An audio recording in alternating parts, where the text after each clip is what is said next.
What is going on, guys? Craig 1287 here, bringing you yet another Battlefield 4 gameplay. Going on there in the background is going to be a pretty close match, mostly TG versus TG, and a small server that we were just trying to populate, and ended up being a very tense match that I almost lost there at the end, but ended up being victorious. Now, the main thing that I wanted to talk about for today's video is something that a lot of Battlefield people have been waiting for a very long time. And that is the patch that will be bringing a lot of the quote-unquote netcode things from the CTE that it has been fixing and working on into the actual retail version of the game. And this is bringing it to not just the PC, where the CTE has been going on, but to the PlayStation 4 and the Xbox One. So PS3 and Xbox 360 guys, sadly you are not going to be getting this update yet. I don't know if they plan on bringing it to those other two consoles at a later date, or if they're unable to handle the tick rate and some of the other changes, or if they just don't care anymore. Which is definitely a possibility. So, yeah, a lot of the good stuff that was in the CTE is making it over. Probably one of the biggest things, which is in the main focus of the patch, which was the fixing the netcode, and that is the tick rate, the high frequency bubbles are going to be coming in. And basically what this means is initially the game had a 10 hertz tick rate. Every 10 milliseconds, the game would would get a refresh of what the data is, what's going on, where your character's moving, where their location is, and things like that. So if you shot, it would take a little bit of time for your client to send that info to, or for the server to ask that data from your client, and then the other clients to ask that data from the server.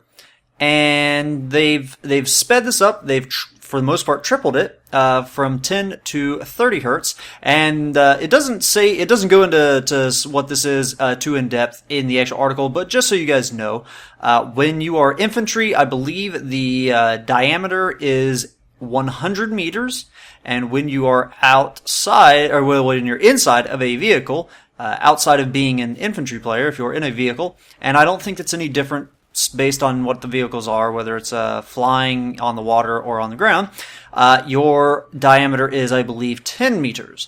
So that's pretty darn good. And basically, they have instigated the high frequency bubble network slider. You get the option as to what it is. Now, by default, it is set to off, which is 10 hertz. That's what the game currently has been in the past.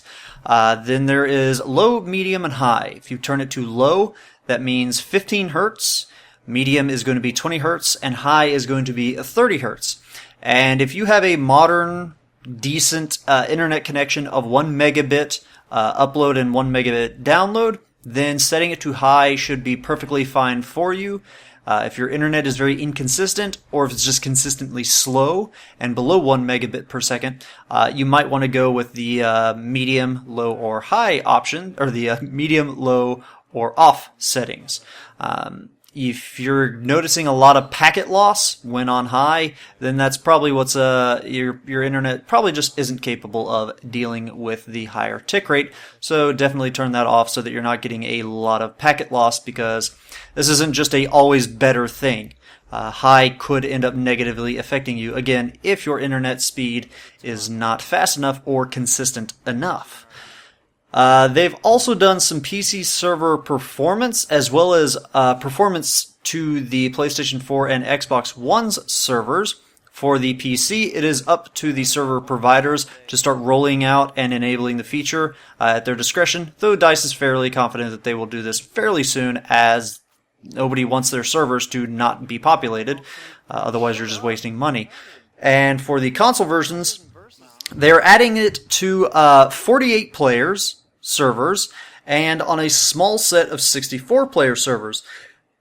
And they say that they're going to keep a very close eye on the larger servers, and they're going to keep rolling it out to some of the other ones. So how you go about finding these servers that they have definitely added the performance increase, I don't know. I don't play on console. I don't know how that works. Good luck finding it, because take it from me, who's been in the CTE, you can definitely feel a better. It just feels much better. So do what you can to get into those DICE official servers that are getting these changes.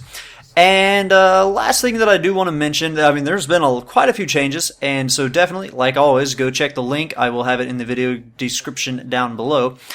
There's a lot of other things, and there's a different breakdown for all the different consoles.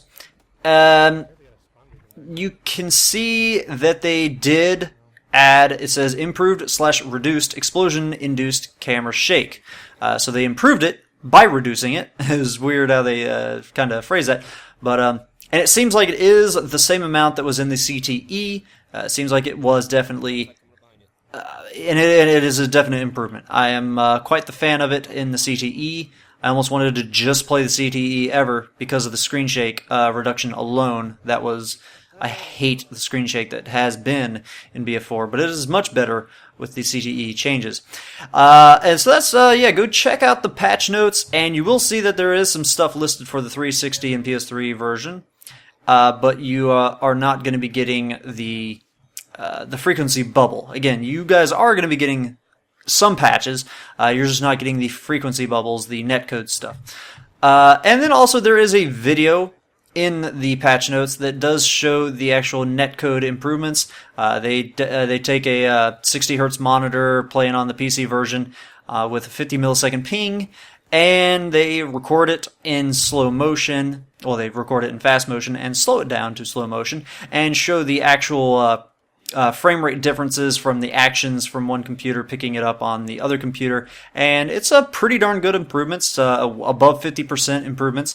That's fairly significant. Anytime something in life is improved by 50%, that's typically fairly significant. So, guys, check out the link, read the rest of the patch notes when you get a chance to, and download the patch. Definitely get that thing downloaded and check out the new game. It runs quite well. Let me know if you guys are actually noticing an improvement. Some of the TG guys with crappy internet have been somewhat negatively affected by it. I think it might just be because the servers are rolling it out. I don't know if they ended up playing on some of the servers that hadn't rolled out the new server stuff. But guys, let me know what your performance is. I'm always interested to see how this is handling on the console versions in addition to PC. So hope you guys have enjoyed the gameplay going on there in the background, and hope you enjoyed the commentary. Have a good one. Ta-ta.